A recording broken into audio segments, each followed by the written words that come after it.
Hi, everyone. Thank you for joining for our second episode of CTM's AI webinar series.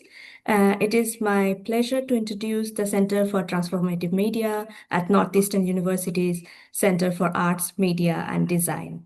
CTM is an interdisciplinary research hub dedicated to exploring how emerging media technologies can be used creatively and equitably to improve lives and shape the future. Through teaching, research, and public engagements, we at the center foster collaborations across disciplines and build partnerships that extends beyond the university. So, in a way, through it's our projects, events, webinars like these, the CTM advances a vision of media not merely as tool, but as performative actions of creative justice and positive change into the industry and world beyond.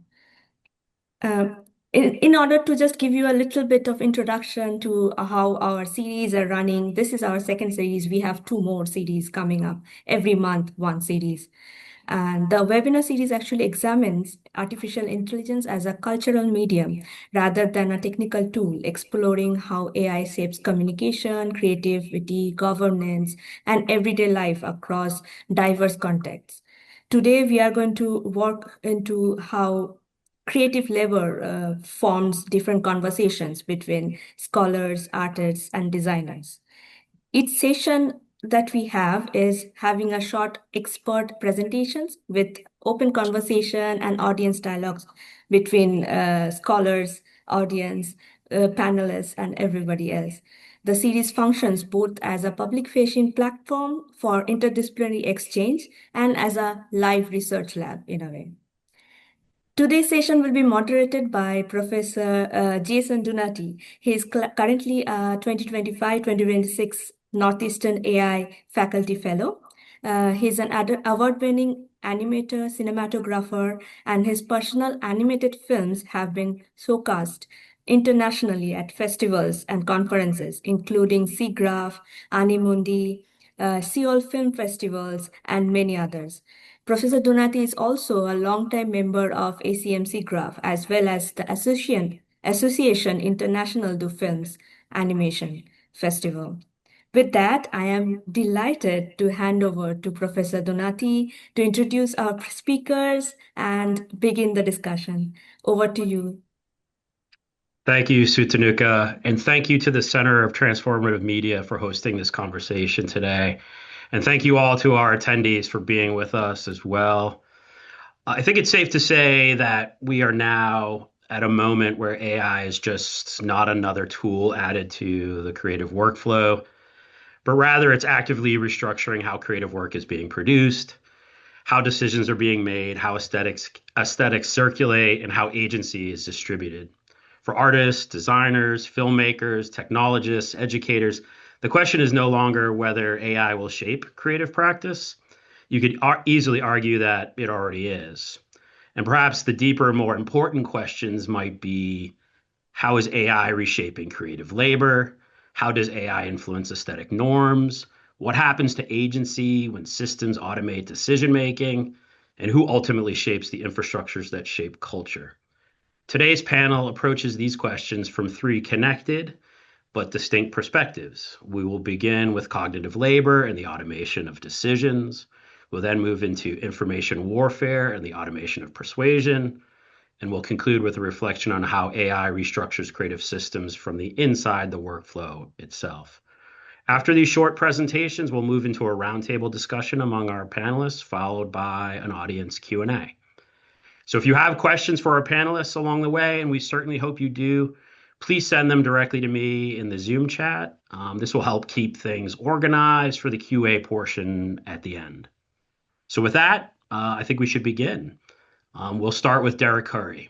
Derek is an associate professor in the College of Arts, Media, and Design here at Northeastern. His interdisciplinary practice combines artistic production with research drawn from media theory, science and technology studies, AI, and machine learning. Through a practice-based research approach, he investigates automated decision-making systems and algorithmic infrastructures, creating artworks and games that offer experiential insight into systems such as algorithmic stock trading and open source intelligence practices. Today, he will examine how generative systems automate decisions and potentially intensify cultural homogenization, asking whose decisions are being embedded into these models. So, with that, Derek, the floor is yours. Great. Yeah, thank you, Jason. So let me share my screen here.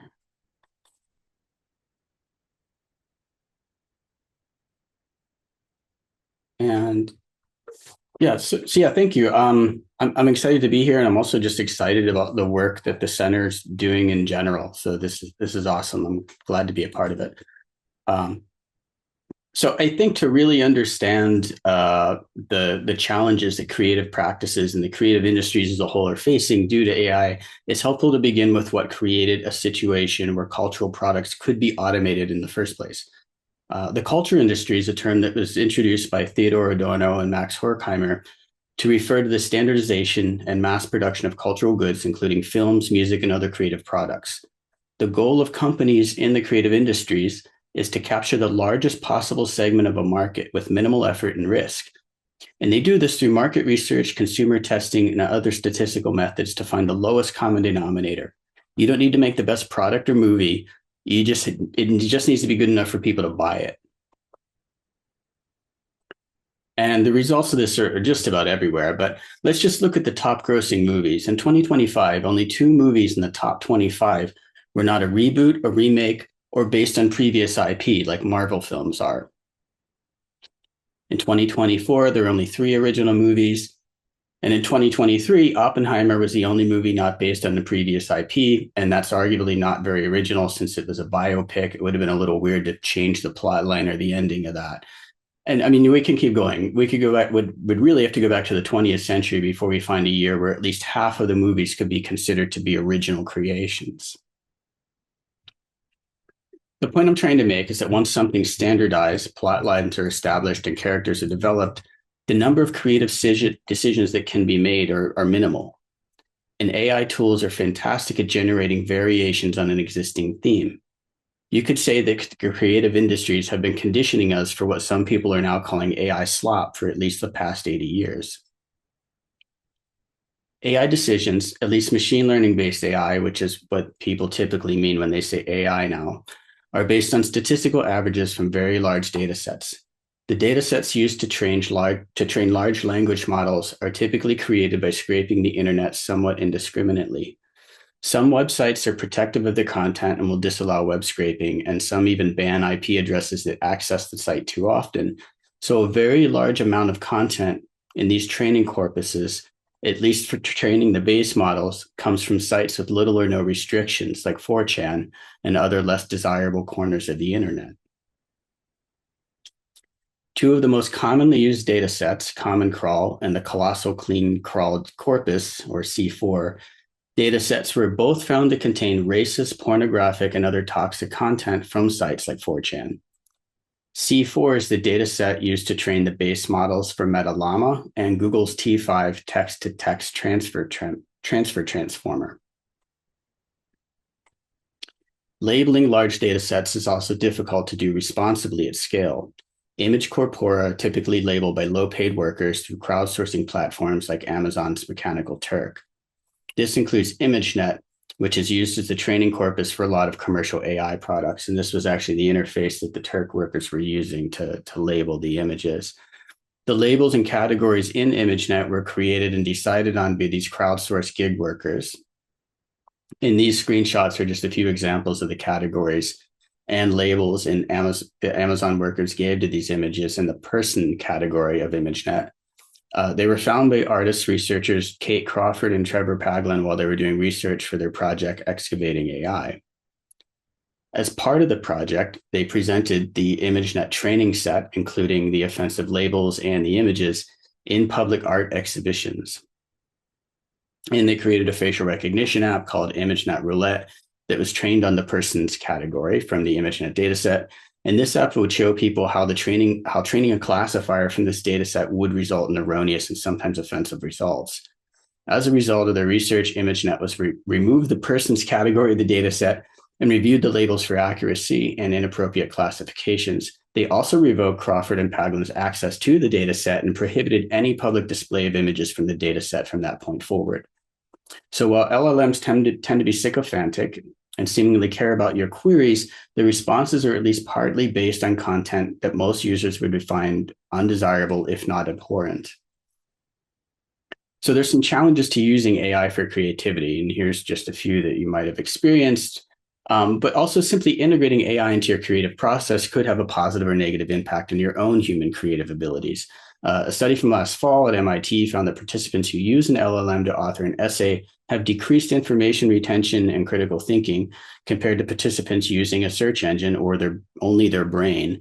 However, when participants started by using only their brain and then engaged with an LLM, they scored higher on retention and critical thinking than any other group. And so maybe it's not a question of if you should or shouldn't be using AI, but how you engage with AI tools. And one strategy you might have heard about, it's being talked about a lot now, is the potato prompt. But Jennifer and I have been engaging with AI for creative works in several different ways. And one of them is the Cabinet of Cognition. And this is an AI-generated short film tracing the evolution of a cognitive laborer from the 18th century mechanical Turk to today's global gig economy. We created the short film entirely with AI-generated components, including the narration, the background music, the images, and the animations. All of the elements in the video were generated in a local system using open source models. And the film explores the hidden cognitive labor and unseen laborers that are often called the invisible workforce of AI. And the story itself was co-written with a Qwen 330 billion LLM, conditioned to write in the style of Jorge Luis Borges. We didn't give the model any additional information about Borges and only used prompt engineering and in-context learning. So no information about Borges was added outside of the LLM's own knowledge base. And it generated its own avatar of Borges to tell the story. And that's it. I'll stop here. Amazing. Thank you, Derek. And a quick plug for Cabinet of Cognition. It's an incredible film. And super easy to make, right, Derek? Like just rolled right out. Yeah. Super fast too. It takes like 25 minutes to get the whole thing. Yeah. Thanks again. Building on questions of automation and decision making, we'll now turn to Jennifer Gradecki. Jennifer is an associate professor of art and design at Northeastern. She's an artist theorist whose work investigates secretive and specialized socio-technical systems, including AI, data valence technologies, financial instruments, and social media misinformation. Her work has been presented internationally at venues including Ars Electronica, Media Art History, and her research has been published in journals such as Big Data and Society. Today, she will reflect on AI in relation to information warfare and the automation of persuasion, drawing from her collaborative project, Generative Persuasion. So, Jen, over to you. Thanks so much, Jason, and to the Center for Transformative Media. I'm really excited to be here. Let's get this sharing. Okay. So today I'm going to provide an overview of research into the technocratic control of public opinion, culminating with the use of LLMs in disinformation campaigns. And I'm going to focus on a case study of an artistic research project that weaponizes an LLM. Our methodology, and by our I mean Derek Curry and I, because we collaborate, combines interdisciplinary research methods with artistic techniques. And we work in two overlapping phases typically. Phase one involves research into a technology and the socio-technical situations in which it developed. And then phase two involves reverse engineering that technology to understand the decisions that were made during the design process. So first, I want to look at some of the research from phase one of our generative persuasion project. Propaganda in the modern sense was developed by Edward Bernays, who founded the field of public relations with his 1928 book, Propaganda. The opening sentences of the book are on the slide. Bernays actually thought that mind manipulation was essential to democracy. He argued that people are irrational and the world is too complex for most people to make responsible decisions when it comes to things like voting. He felt that technocrats who control the media and public discourse should present the public with 2 or 3 choices to vote on, and anything more than that could lead to chaos. He described this process as engineering or manufacturing consent. Political campaigns have targeted broad voter segments for many decades, but micro-targeting has been made possible more recently by the massive amount of data that's been produced and collected, beginning with consumer databases and internet tracking in the 90s, initially used for marketing and advertising, and then developing rapidly with the explosion of social media data in the 2000s. Psychographic profiling is a computational approach to classifying people based on their personality traits. A numerical score represents a person's attitudes, interests, or values as determined by a personality quiz and mining their personal data. Microtargeting has been developed, funded, and used by defense departments, military contractors, academic psychologists, and marketing firms alike. Initially developed in the field of psychology, the Big Five personality traits had early applications in the military. The first paper to demonstrate the reliability of the five-factor model was a U.S. Air Force technical report in 1961. And data analytics companies have used microtargeting to engineer elections.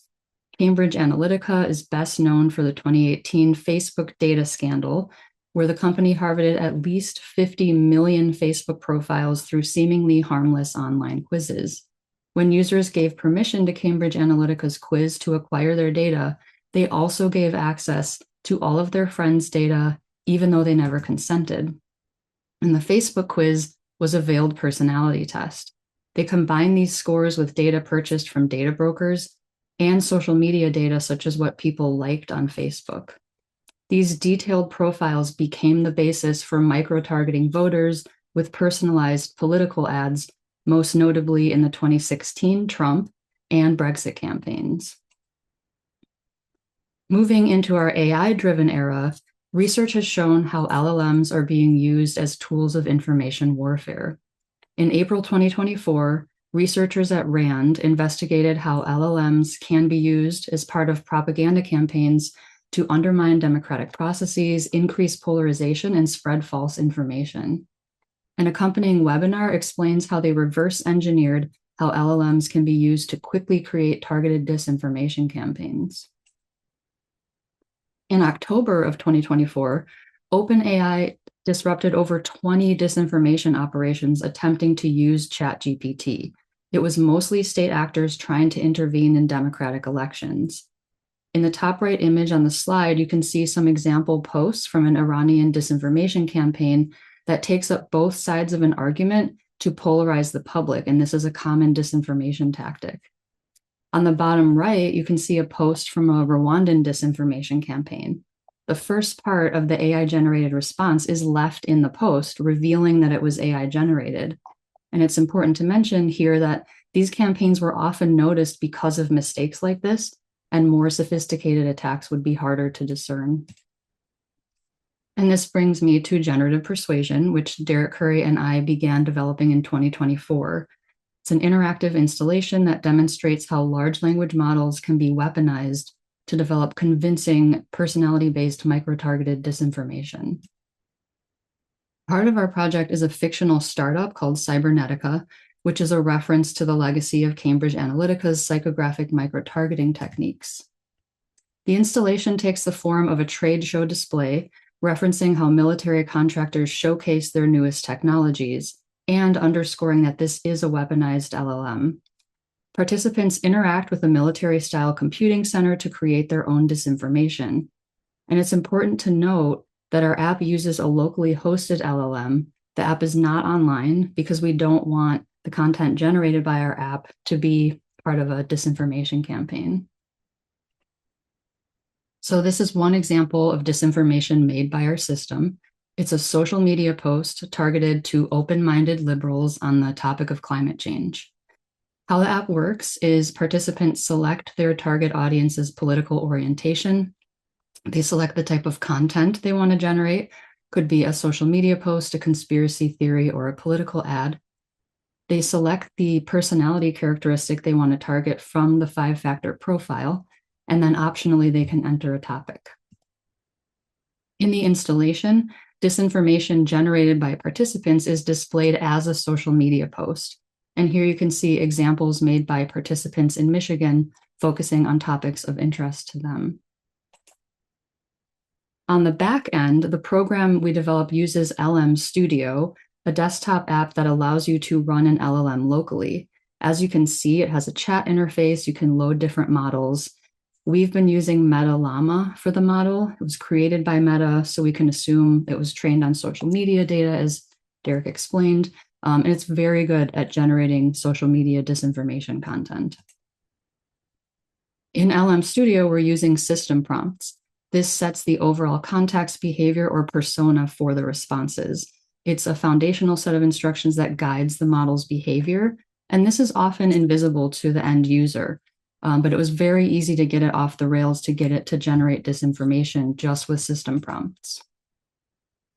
What we're doing is different, but conceptually similar to a jailbreak prompt, which works well with chatbots where you only have access to the front end like ChatGPT.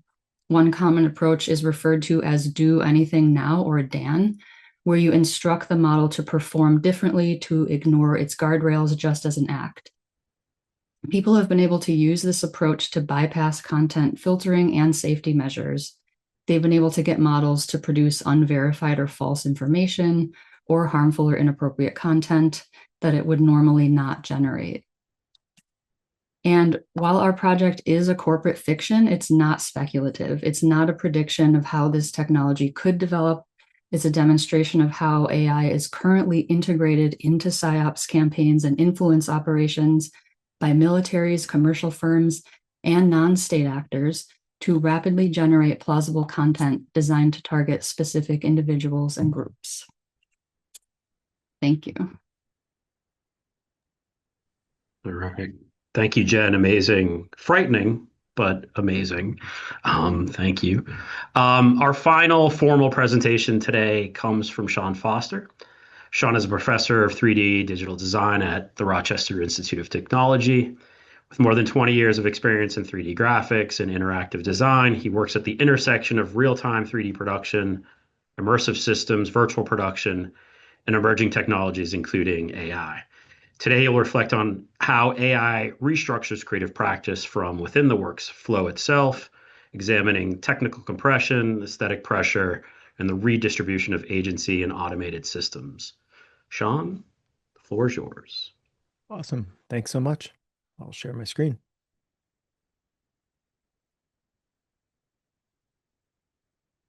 All right. Well, I'm excited to sort of dovetail what was said in some of the other presentations and connect it to some of the work that I've been doing. So I'm thanks for the great intro, and I'm really interested in seeing how the creative process is being transformed, but with the understanding that large language models have kind of eaten all the information that's out there, and what are the implications of that, and how is that going to change the process that we're for creatives. It's definitely, so I'm working on a novel right now called Surviving the Storm, and it's about the process that a team goes through, and it's also reflecting on the economic impact that it's having on the games and also the film industry, because it's certainly affecting us. So the first impact is there's definitely quite a bit of technical compression and automation that's been going on in terms of what AI is doing. It's generating a huge amount of acceleration, as if we weren't already in a very technologically accelerated society. We've got even further acceleration. It's generating the acceleration of drafts. So the ability to sort of iterate and get a ton of drafts in seconds. And lighting, you can not only my initial experience with AI was with AI already embedded in the lighting algorithms. So I teach a lot of applied interactive 3D at RIT using the Unreal Engine, and the overall lighting algorithms use a ton of AI algorithms behind the scenes.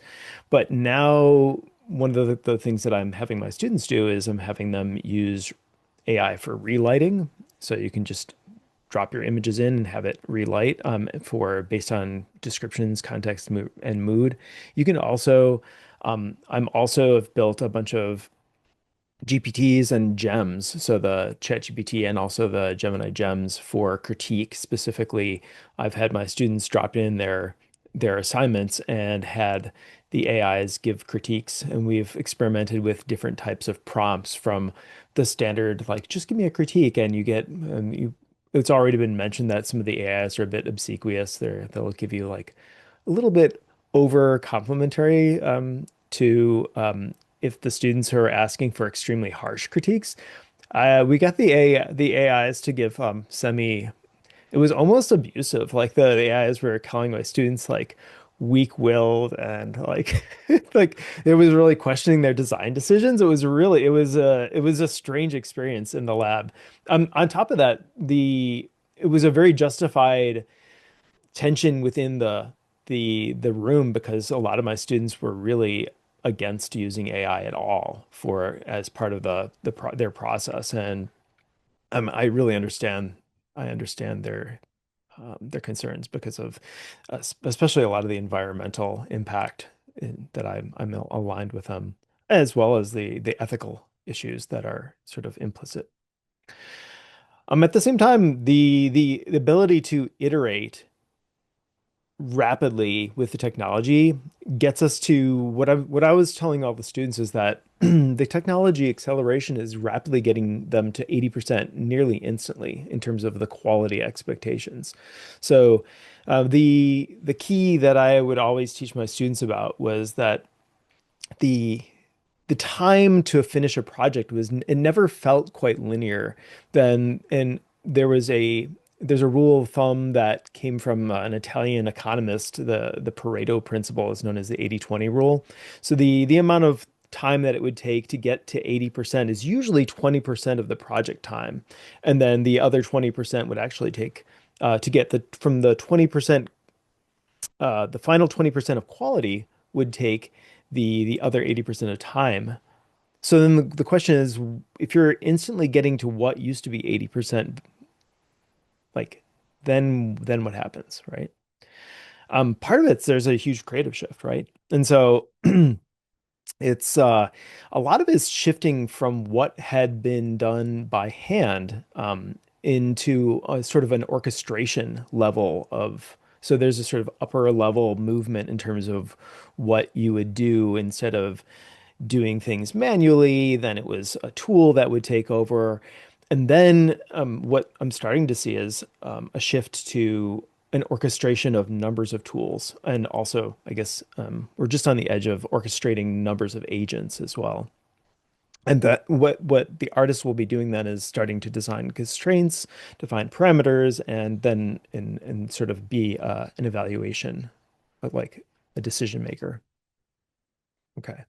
So really, the 80% wasn't the finish line. So it's the last 20% was really it's just about the judgment.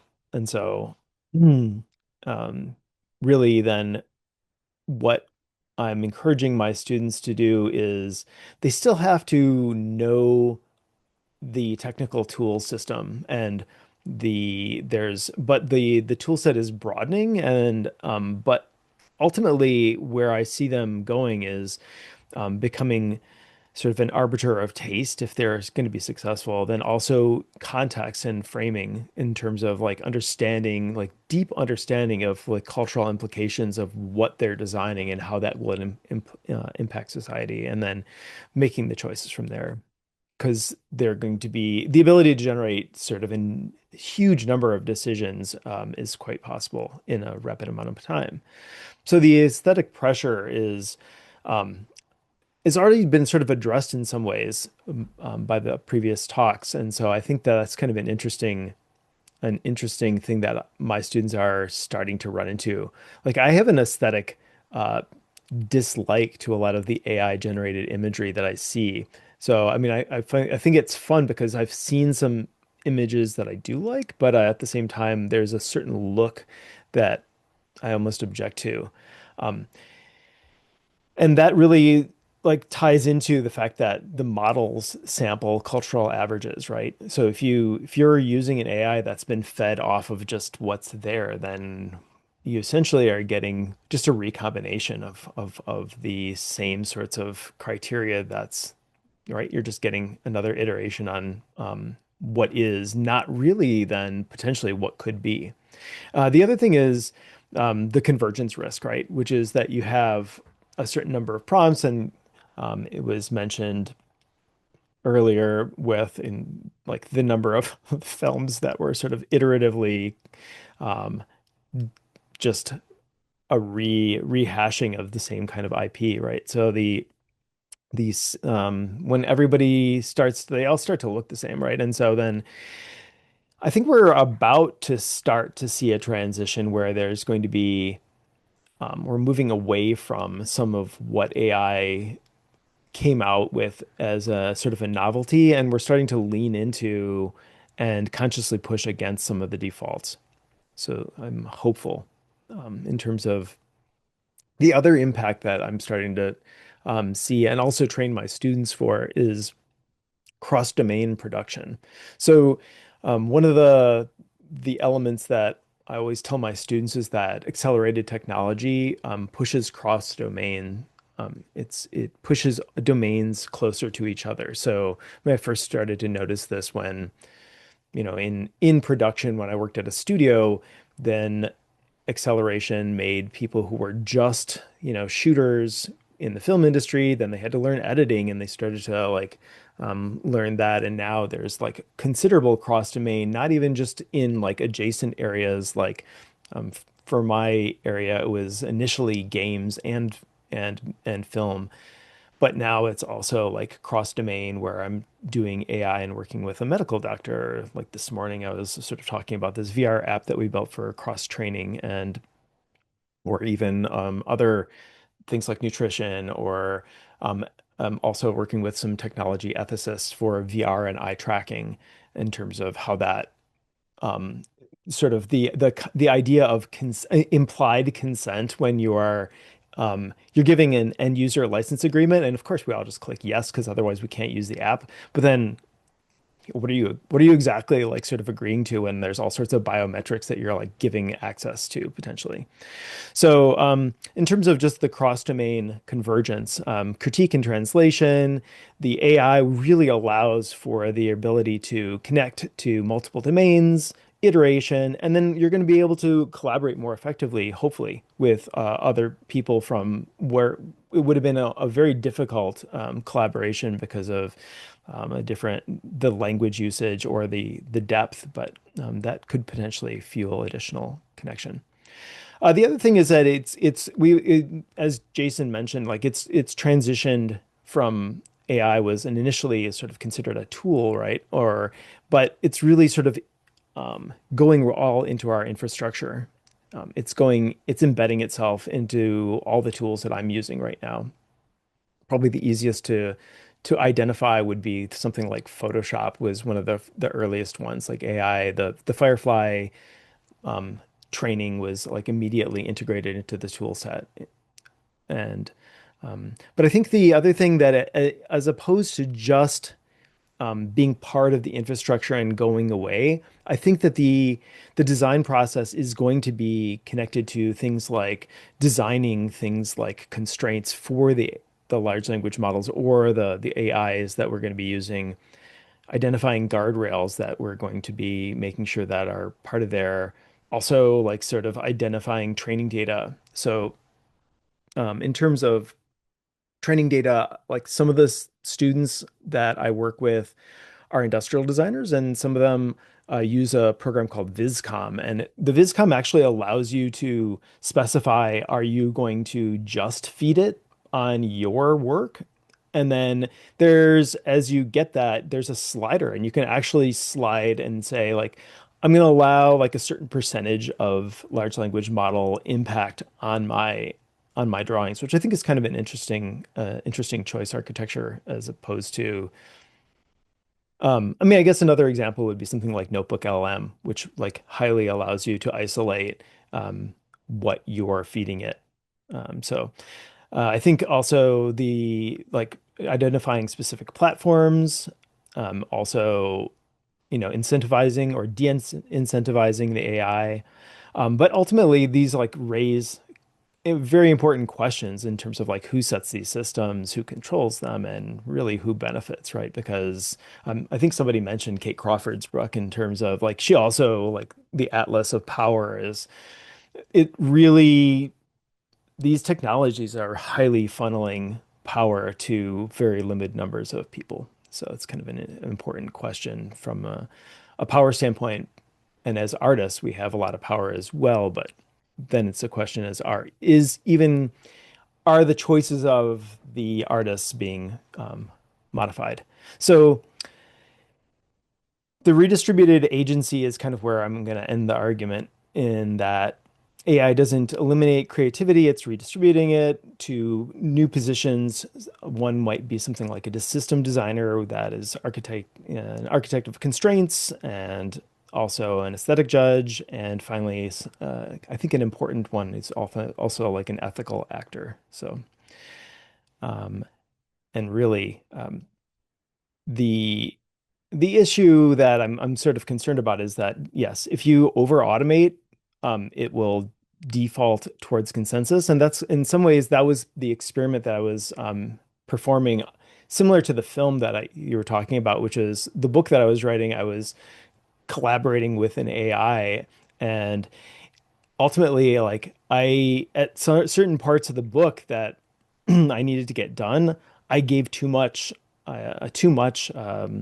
writing control to the book, and some of the feedback I got from my readers who are connected to like really professional level writers, where like it sort of smelled like AI writing, and so there's certain parts I had to like I'm going back and like writing completely from my perspective from scratch. So it's kind of an interesting process. All right. That's pretty much where I'll end up, and I'm looking forward to sort of continuing the conversation with everybody. Thanks. Stop All sharing. right. Thank you so much, Shaun. And thank you to all three panelists for the thoughtful and thought-provoking mini presentations. What's I think been really compelling about hearing all three of these talks together is how clearly they speak to one another, even while operating at different scales.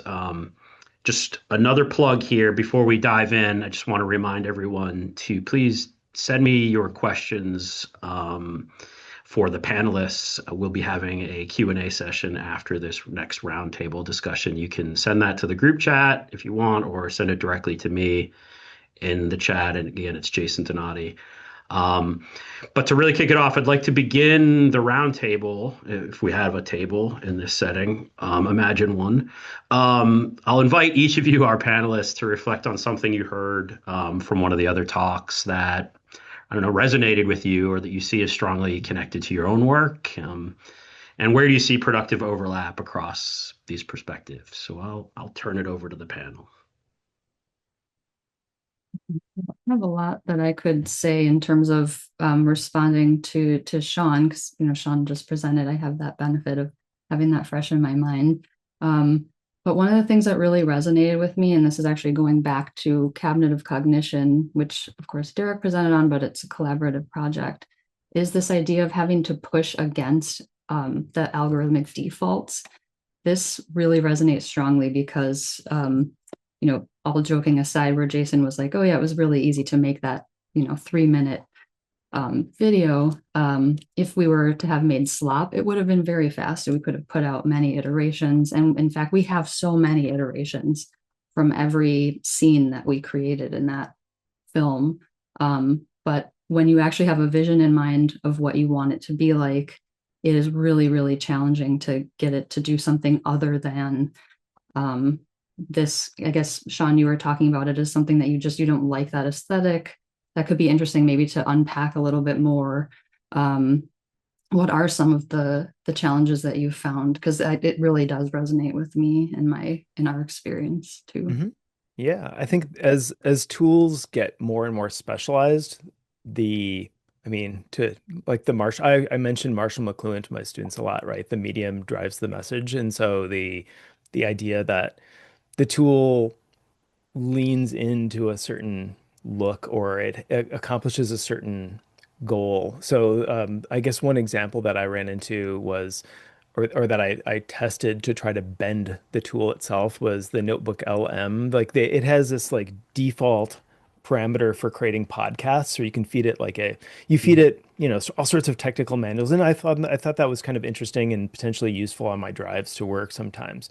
And so I'd be listening to these podcasts, and I was like, well, I think I read one like a researcher talking about having it do something different. And so one of my colleagues is head of like the Center for World Building. And so I was like, oh, I'll make it, do a Dungeons and Dragons like episode. And so I had to work multiple times to actually get the AI to, instead of doing like a podcast, act like they were like these two people were playing a game. And it was significantly more difficult than I thought at first glance. I'm curious to hear other like challenges you had with, I mean, you and Derek making the movie. Like what sort of iterations or issues did you run into in terms of what went right and what went wrong?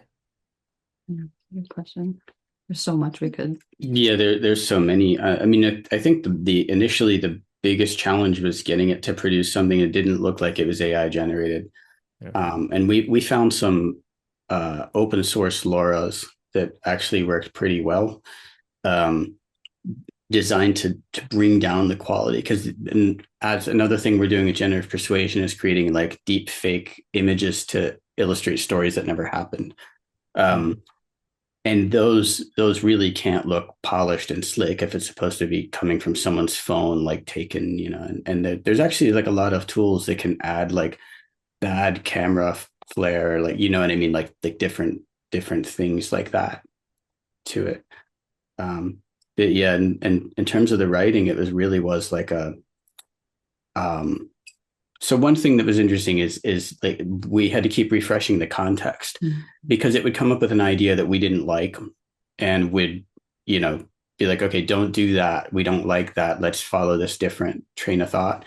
And it couldn't do that unless we cleared the context. Like once it mentioned something, it was just sort of there and it would bring it back whether you wanted it, even if you're explicitly like, don't, nothing like this. It would,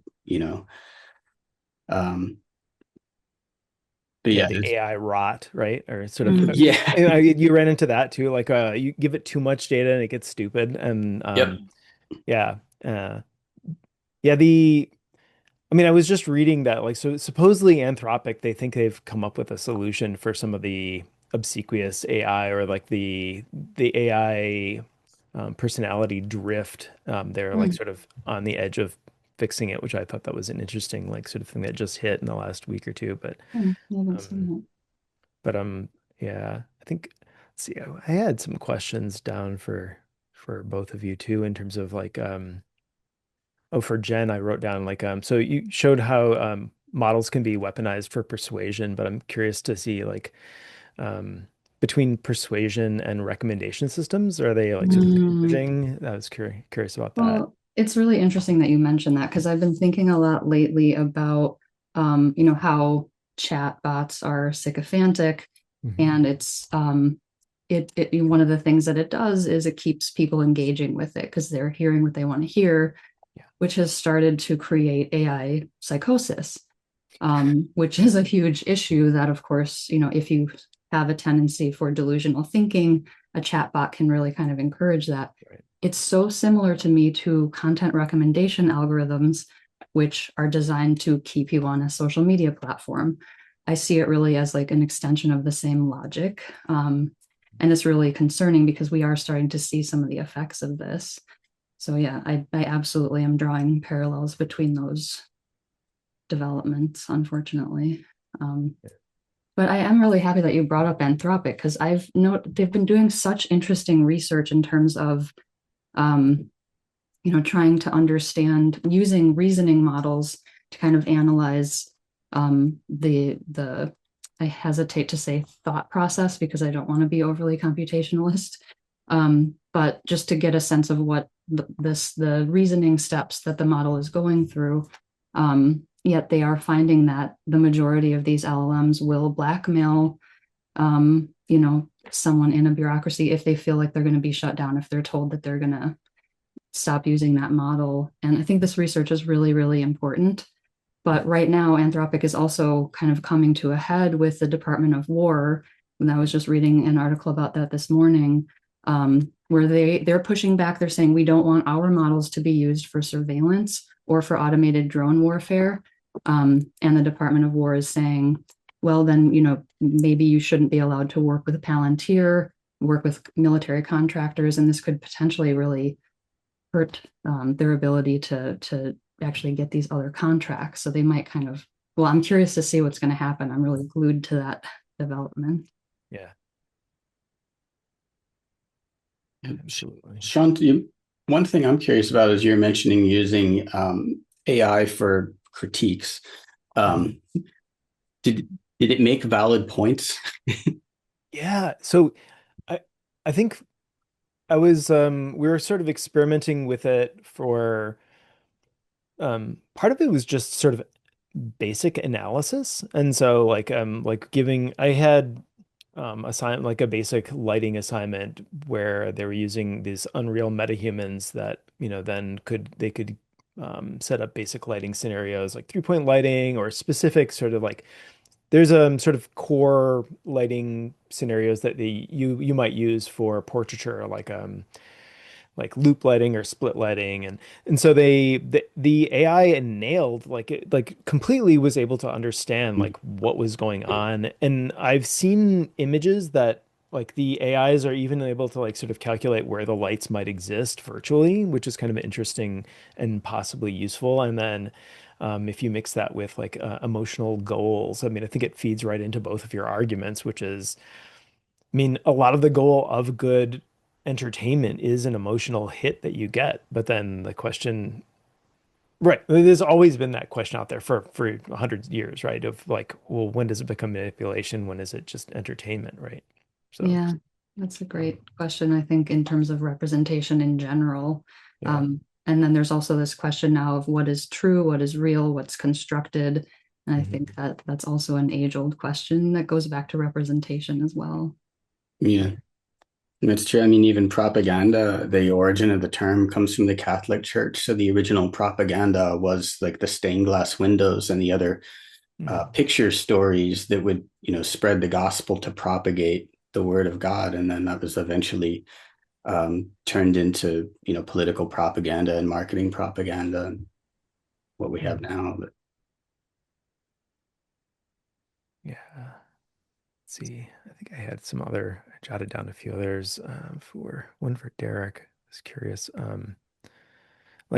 So here's another question I had. So if large language models are sampling cultural averages, is there like a way to deliberately design prompts or workflows that push models towards deviation or instead of consensus? I guess I was curious if you had tried that. And then also, does the training architecture make it more structurally difficult? I mean, I know there's like I was started to read about that in terms of how it's training and then like sort of compressing.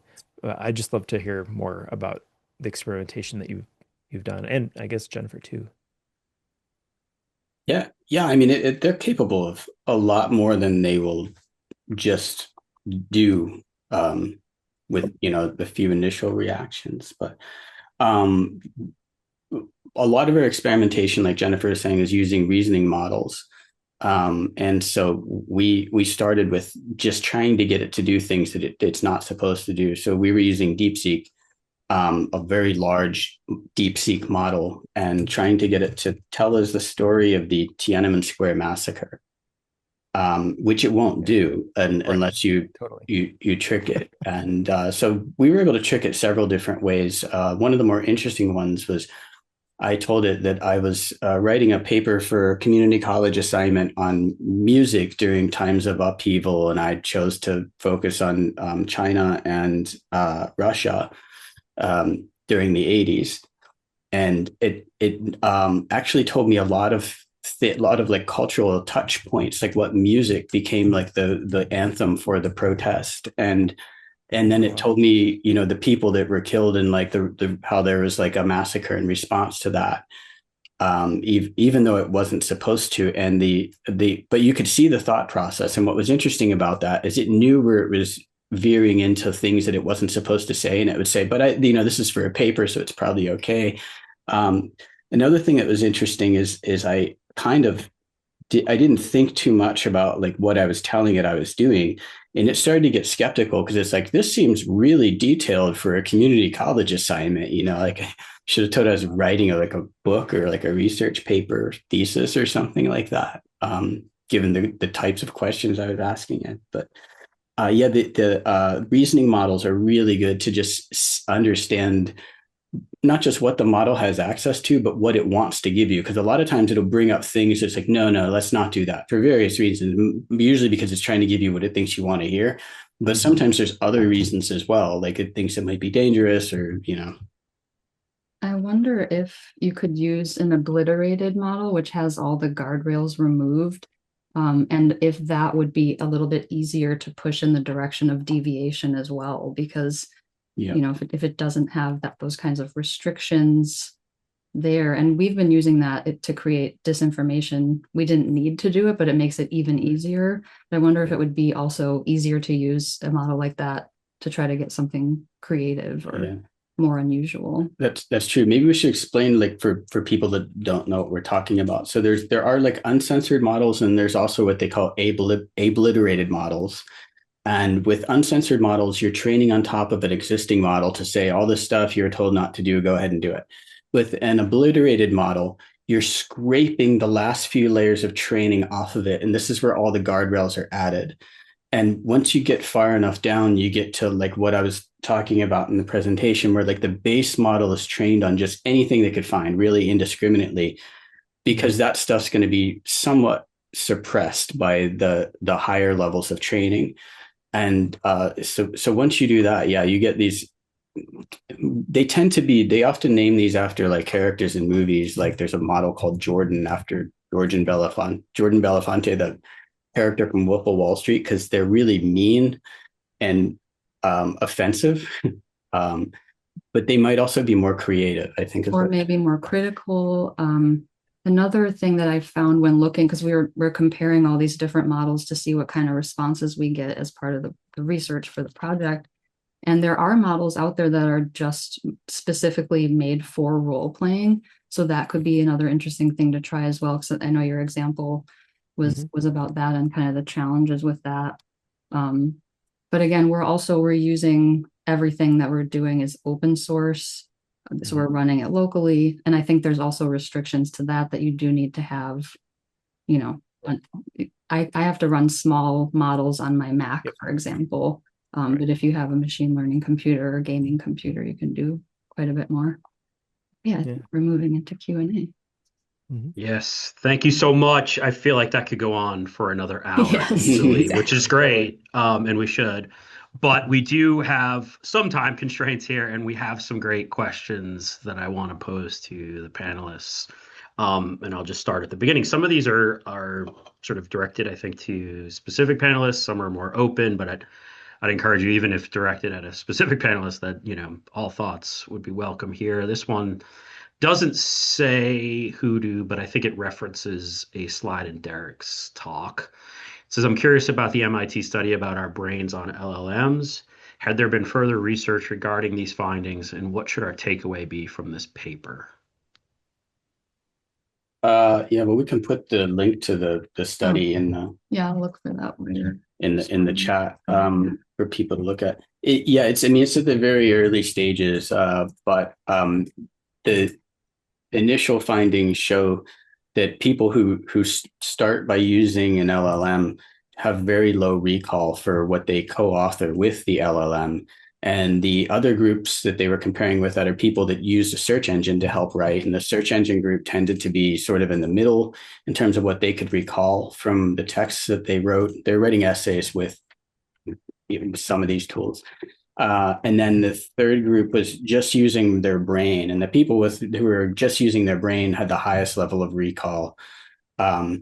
Until they started to mix it up. So like you start with one tool, then you move to another. And the people that started with their brain and moved to using an LLM after that had the highest level of recall because it was sort of like an adversarial type relationship with the tool itself. So, you're coming up with something and then the LLM might be challenging you in certain aspects of it or engaging with certain aspects of it that reinforces your understanding. And so That's interesting, right? Like this thing, it could either make you dumber or smarter. It's like kind of like the distilled takeaway from the initial results. Yeah, and I just wanted to add a few things to that, that this is very emergent research. This is not peer reviewed yet. It's actually, Yeah. still preprint, but there is a lot of information there at that link, so you can check that out. For me, there's huge implications, I think, for students and for learning. And I present this in my classes when I'm teaching because I often have a policy where for particular paper, for example, they can't use an LLM. And we have a discussion about, what that means to be able to, because they can use it in certain contexts, but not others. And I think that can be sometimes difficult for students to navigate the differences between different classes. So I think it's really important to help students to think about what is the actual impact of this on your cognition and your ability to learn. Because if you supposedly co-author something, but you can't remember what you supposedly wrote, like you're not actually learning, and then you can't make those connections later, because learning is such an active process. And another kind of key takeaway that I think is really interesting from that research is that friction is really helpful for our own cognition. And when I think of, how smooth of a process it is to work with a chatbot, I think a lot of that friction is removed. And again, it's the same thing as kind of the experience of scrolling on social media. These really, really smooth experiences, it'll keep you focused and entertained, but it is harmful for your cognition. So I think there's a lot that will be developing in that area. Yeah, I guess where I would add to that would be the the use of guided, like there's a guided learning mode in like Gemini, and also Mm. OpenAI rolled out something really similar to like a sort of a study mode. Before that even rolled out, I was putting like additional prompts in mine, which was like, make sure that you end with a Socratic process for me that constantly challenges me and like Mm. asks me questions, and so that I wasn't just, I mean, to your point, part of my research is about like productive friction in interfaces, right? Mhm. So like you want to make sure that you're not just giving away, you're not like sort of giving consent without because AI makes it just so much easier to just be like, oh yeah, sure, yes, yes, yes, right. And so yeah. Anyways, a lot of my students are starting to use that and saying that they're having a really effective it's really effective as more for mathematics. Some of my students are math minors, so that's where I've gotten a lot of, and I'm having my 11-year-old. She's using it for math training now too, so that's cool. Mm. That's really cool. I love these ideas. I'm definitely gonna consider how to implicate or implement them in classes because I love this idea of adding a Socratic method and actually having that, as part of a process that can still be very productive. That's really Yeah. cool. Yeah, it'd probably just help people in general, even if they're not engaging with AI, to Mhm. reflect on things like that. Yeah. All right, I have another question here. I think this was directed at Shaun, but again, open to the group. It says, while Gen AI certainly accelerates creative production, my students and I have found that generating creatively relevant work still requires significant expertise. AI companies often market Gen AI tools as Why a are you way to in my room? automate away technical tasks, but a learning curve remains. Do you believe there is an emerging craft unique to Gen AI? If so, what specific skills should the next generation of AI-powered creators possess to master these tools beyond just prompting and output evaluation? Yes, absolutely. Right. I think it's just starting to emerge. I think there's one of the things that I sort of guessed at, and it seems like it's true, is that there's a sort of an inversion in value from over the last like I don't know, 50, 100 years. There was like the sort of the engineering and class of people who studied just math, but then I think the humanities are way up in value in terms of what I think are they're called I think they're starting to be called durable skills, sort of skills in leadership or communication or critical thinking, the ability to like sort of call out like incorrect use of logic. Like I was on the debate team, and so like I hear some of my students, I'm like, nope, sorry, you can't say it that way. Think a little bit more clearly. So that, and then I think sort of to loop back to the answer of the question in terms of what's new, those curatorial skills I think are really critical. And then the ability to like lean into some of the unique things that AI and emergent tech open the doors to, certainly like combining things like hardware and software in ways, and data sets that like are, or live data sets that are, we would either take like a huge team, or for people to be able to experiment and try things. I think there's going to be some really interesting emergent things that come out of that. So I don't know. That's a little vague, but I think hopefully there's some value there for people in the answer. Shaun, I got just a follow up quick. Yeah. And part of the things that one of the things I struggle with is you talk about this curatorial process, right? And that's achieved, I think, by being able to first go through the actual creation process, right? Yeah. So and so what happens, and we're at a moment where everybody likely has, because it's such a new technology, but in 5 years, there could be a generation of people that have skipped or largely skipped that process. And so how do we, I know this is likely unanswerable, but how do we maintain that curatorial, that the skills needed to effectively curate Yeah. with having these tools that'll let you skip the process, skip the line. No, I think the sort of I think what I'm sort of going to calling it in my book is a sort of embodied this like that sense of like my father was a photographer, and he an art photographer for like 30 years, and sometimes he had that embodied knowledge where his conscious mind wouldn't even like, he could explain it afterwards, but he'd be like, there's a picture here, and he would take an image, and then he knew like compositionally, like his brain would put all this together. And in terms of like a linear process, it wasn't there. It was sort of simultaneous, all sorts of information. And so I think that AI and additional next generation training might allow us to accelerate that embodied knowledge in some way, sort of like the Matrix, maybe. Like we'll be able to sort of go through an accelerated embodiment, and then we'll be able to like understand certain things, which will then open the door to something new, probably. But that's just a guess. But I love that question. I'm thinking about that a lot too. This is for all, and I think that I'm starting to see themes.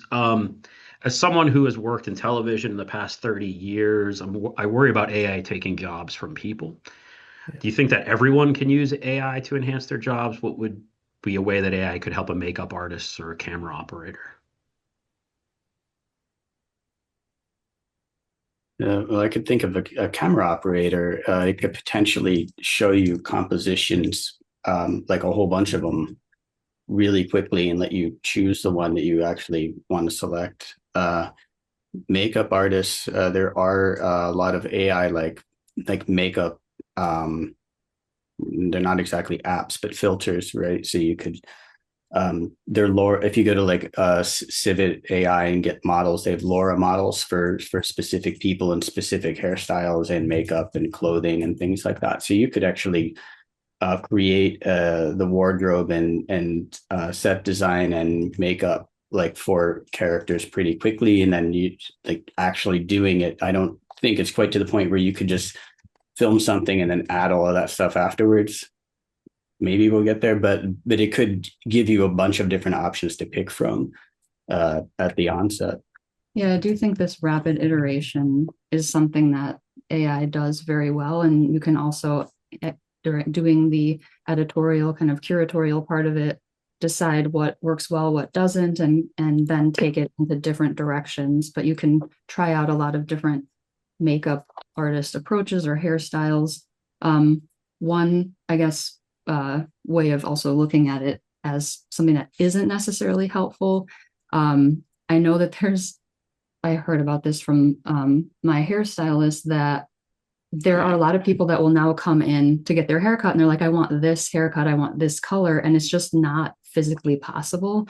So that's again where this editorial process needs to come in and you can determine if something is actually feasible or not.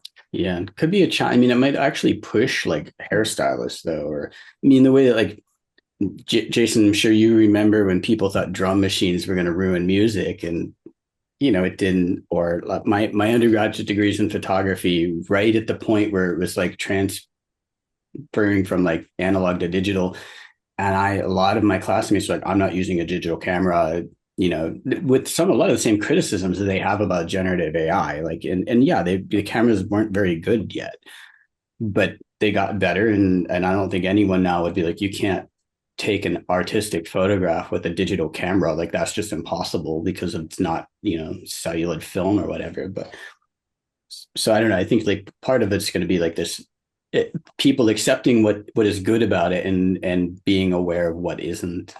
I also think with this like concern about taking jobs, that we also need to be really proactive. And I know groups like IATSE are being very proactive about enforcing really restrictions on how AI can be used and saying, no, you can't make something in the style of, no, you can't use an impersonation of an actor. And so yeah, I mean, it's definitely a big concern of mine. I have students, a lot of my students are graduating into the field in media art, and they're telling me that they are, in their job applications, it's specifically often now there's a question, how do you use generative AI? How is it part of your workflow? And then, what are the benefits and drawbacks? And some of my students are saying, I won't even apply to those jobs, but they are increasing. There are more and more of those. So I do think it's important to find these skills that cannot be automated. Of course, critical thinking, as Shaun was mentioning, cannot be automated.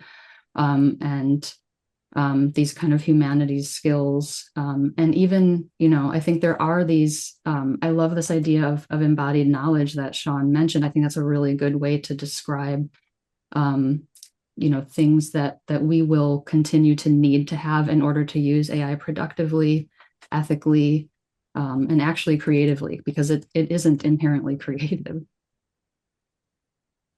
All right, let's move on to this next question. I like this question a lot. And it's let me summarize quickly.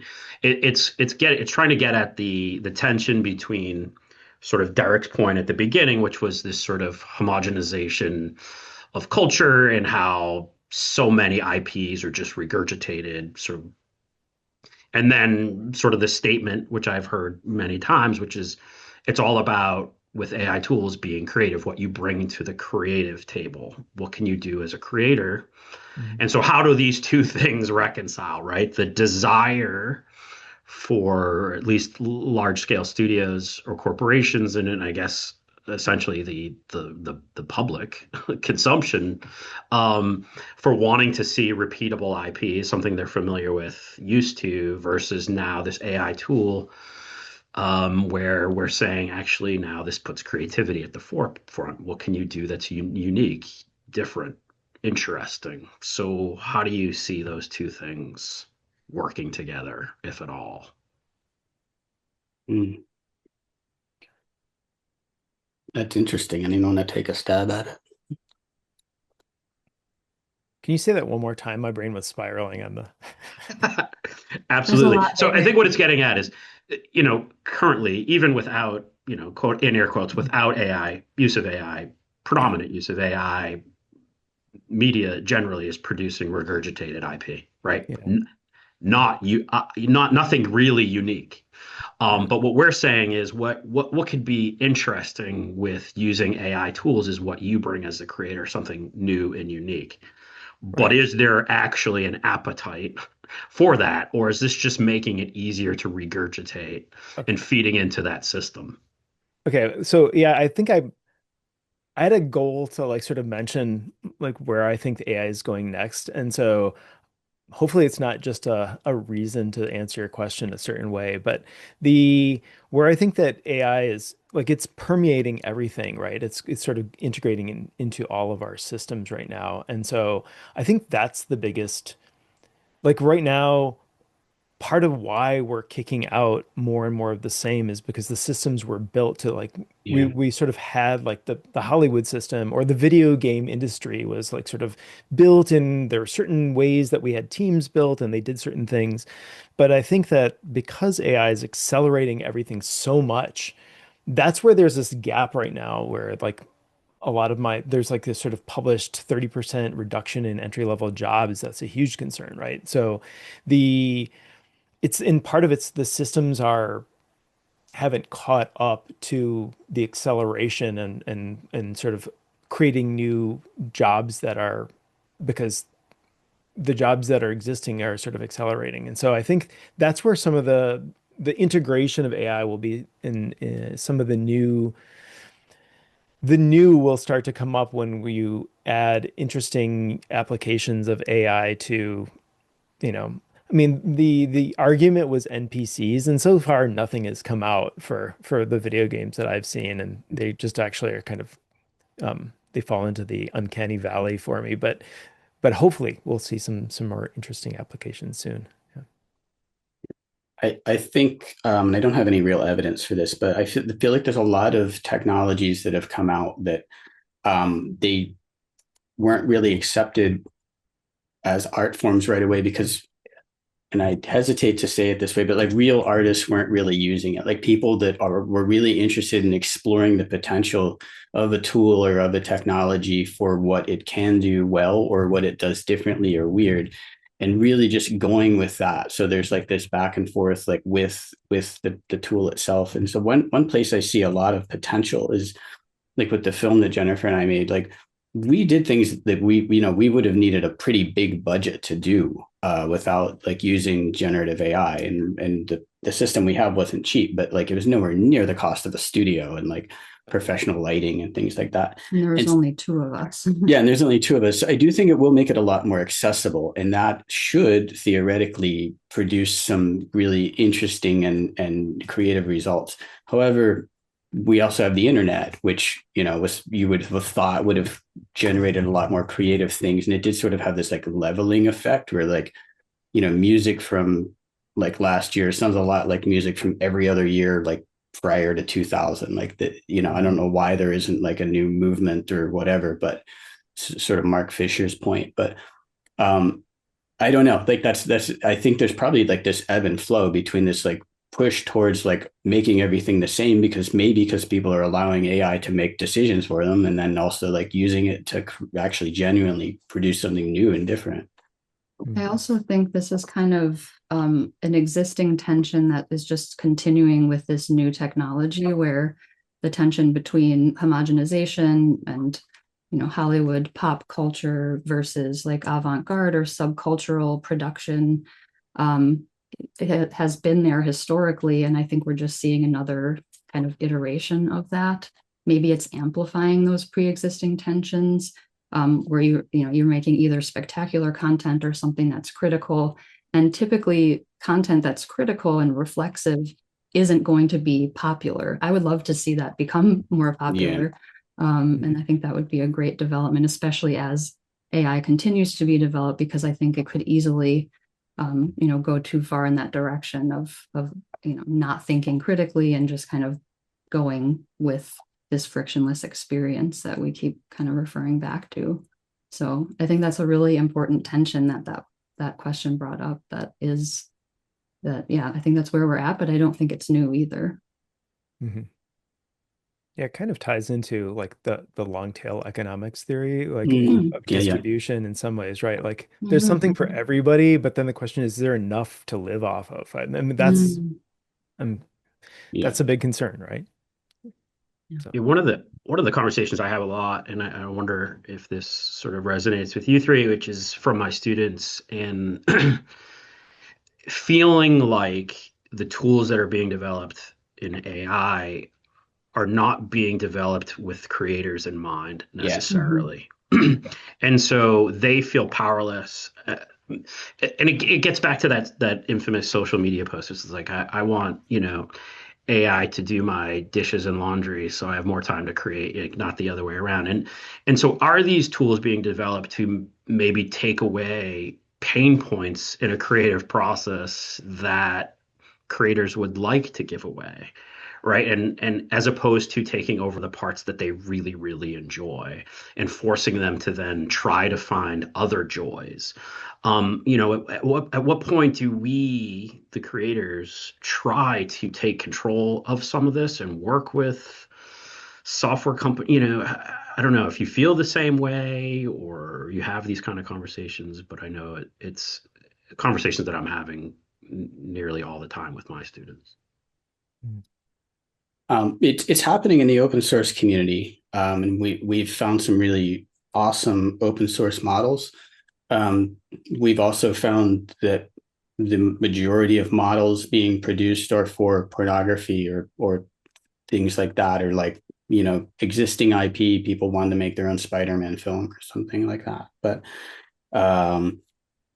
see, I think it's there. It's not the most accessible thing. It takes a certain level of technical knowledge, and then the people who have that have don't always have creativity at the forefront of their goal, right? They just want to make deep fake pornography of celebrities they like or something like that. I think I'm interested in edge AI, where the ability to take sort of these small models and put them onto small local like Raspberry Pis, or even like sort of the Arduino Uno stuff that's coming out in the last year. And I think there's like once you get into a group of like the maker community and you give it to enough people, you hope that eventually there'll be some people who start to think Yeah. critically and artistically, and there'll be some amazing stuff emerging. Just does take a while, right? Yeah, and there always is that interplay between open source and proprietary. So I agree that it is there, Yeah. but it's yeah. They need to find a balance between making it easy enough to be accessible to people who are genuinely creative and they don't want to spend 6 months figuring out how to make their own model, and also Mhm. difficult enough that there's enough decisions still left to be made in the creative process that you get something that you can genuinely own and it doesn't just like regress towards the mean. Hmm. All right. I Yeah. think I think unless oh sorry, go ahead. Is that Shaun? I mean, I think I was just going to say that one of the models that I'm a huge fan of the Epic Games model that has produced an interesting structure of sort of supporting a community that's developing within its platform. So in some ways, there is that the effect of like, hey, I'm using an Unreal Engine, and that's a platform. And then like, does the medium become the message? But at the same time, there's these people who have a ton of passion who are building interactive media. Then every once in a while, have they get like featured by Epic, or they're like sort of their indie game gets picked up and they get just enough to make it. So in the same way as like indie filmmakers, people have Yeah. like put everything on their credit cards and they just get enough to make the next project. And if that's fulfilling, if that's a good life, then that's awesome. All right. I think again we could probably go for quite a while, but we've already gone way past our original time. So I think this is a good moment to say thank you. Thank you, Shaun, Jen, and Derek, so much for your thoughtful and generous contributions. I just learn so much every time I'm in your presence. So thank you so much. I also want to thank the Center for Transformative Media, especially Satanika and Adriana, for organizing this event and the rest and creating a space for conversations like this. Thanks, obviously, to all our attendees. And I know that they put the link in the chat, but just want to promo the next webinar in March as part of this series. It's titled Gaming with Conscious, and we'll explore ethical and emotional dimensions of AI in game design and interactive storytelling, examining how AI can function not just as a tool, but as a moral and narrative collaborator shaping decision making and empathy and gameplay. The event will include a live interactive playtest and feature a couple of amazing external guests, along with our equally amazing Northeastern faculty, Casper Hardeveld and Celia Pierce. We hope you will join us. And thanks again for being here, and have a wonderful afternoon.